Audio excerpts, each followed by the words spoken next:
Bonjour à tous, on se retrouve sur l'onglet Produits. Donc c'est ici que vous pourrez gérer vos produits, vos stocks, vos collections, etc. Donc sur la sous-partie Tous les produits, vous aurez la liste, comme le nom l'indique, de tous les produits. Donc vous aurez des informations générales comme le nom du produit, le statut, s'il est actif ou non, la quantité en stock, le distributeur, etc. Donc comme vous pouvez le voir juste ici, vous pouvez importer les produits. Donc l'importation se fait via un fichier CSV. Donc c'est intéressant si vous avez déjà une boutique sur un autre CMS et que vous souhaitez migrer votre boutique vers Shopify, vous aurez juste à les exporter depuis votre CMS actuel, puis les réimporter ici, donc ça vous prendra vraiment 2 secondes. On peut également les exporter, ou encore, ça c'est une application, c'est pas très important, ça sert à rien. Donc comme pour les commandes, vous pouvez sélectionner les produits, choisir lesquels vous souhaitez et faire des opérations en masse. Définir comme ébauche, ébauche ça veut dire inactif, archiver les produits, supprimer, etc. Vous avez aussi encore des filtres, là aussi, c'est vraiment comme pour les commandes. Donc on va aller voir un produit, donc on va aller voir celui-ci.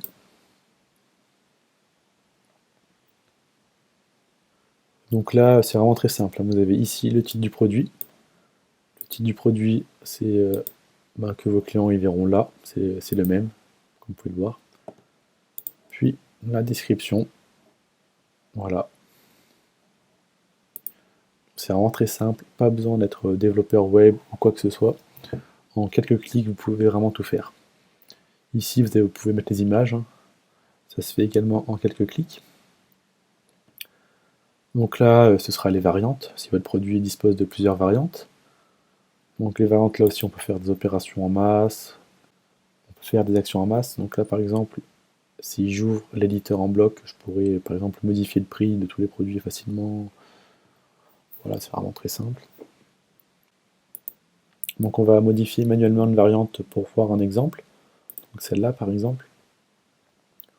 Donc là, on a le nom de la variante, le prix avant réduction et le prix quand il y a la réduction, voilà. Le coût par article si vous voulez vous aider à faire le calcul de coût.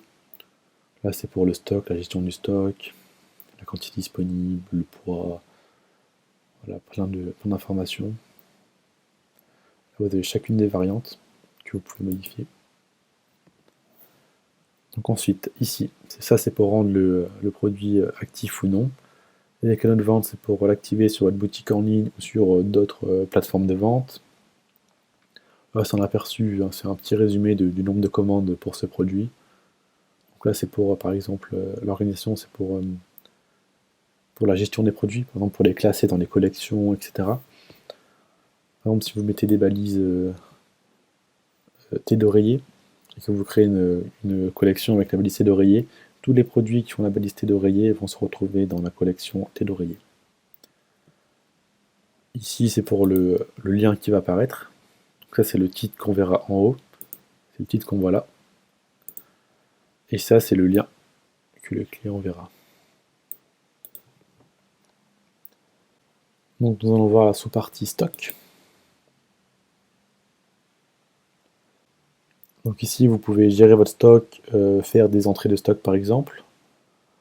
On peut également faire des entrées via un fichier CSV, encore une fois, très simple. Exporter le stock également. Par exemple, une entrée, ajouter 10 produits, voilà, enregistrer. On en ajoute 5, du coup la quantité passe de 9 à 14. C'est vraiment très simple à mettre en place. Vous avez également l'application Shopify qui permet par exemple de scanner les codes barres si vous en entrez dans les paramétrages du produit. Donc la sous-partie transfert permet de déplacer son stock. Par exemple, si vous avez plusieurs emplacements, par exemple un entrepôt, puis une boutique en ligne, une boutique physique, pardon, que vous déplacez de l'entrepôt à la boutique physique. Donc ça encore, c'est un paramétrage qui est plutôt réservé aux personnes qui ont de grosses entreprises. L'onglet collection, alors lui vous permettra de gérer vos collections. Si vous avez une grande bibliothèque de produits, vous pourrez les répartir en plusieurs collections. Vous pouvez voir par exemple celle-là. Donc ça c'est une collection manuelle, c'est-à-dire qu'il faut ajouter les produits manuellement, les uns après les autres. On peut naviguer, voilà, bon là les deux produits sont déjà dedans. peut également rendre la collection automatique. Je vais vous montrer ça vite fait. Créer une collection, voilà, automatisée. Les produits existants et futurs qui correspondent aux conditions que vous fixez seront automatiquement ajoutés à cette collection. Donc les conditions, comme je vous l'ai dit dans l'onglet produits, par exemple, si vous mettez des balises, le prix, le poids, vraiment, il y a plein de possibilités. Vous pouvez très bien mettre ça en place, ça permet de gagner un peu de temps quand même.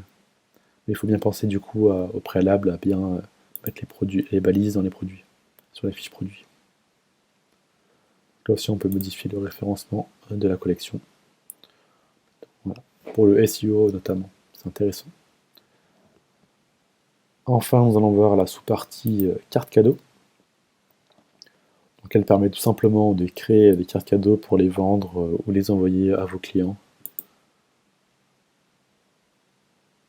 Par exemple, vous pouvez mettre un titre, des montants, des fichiers.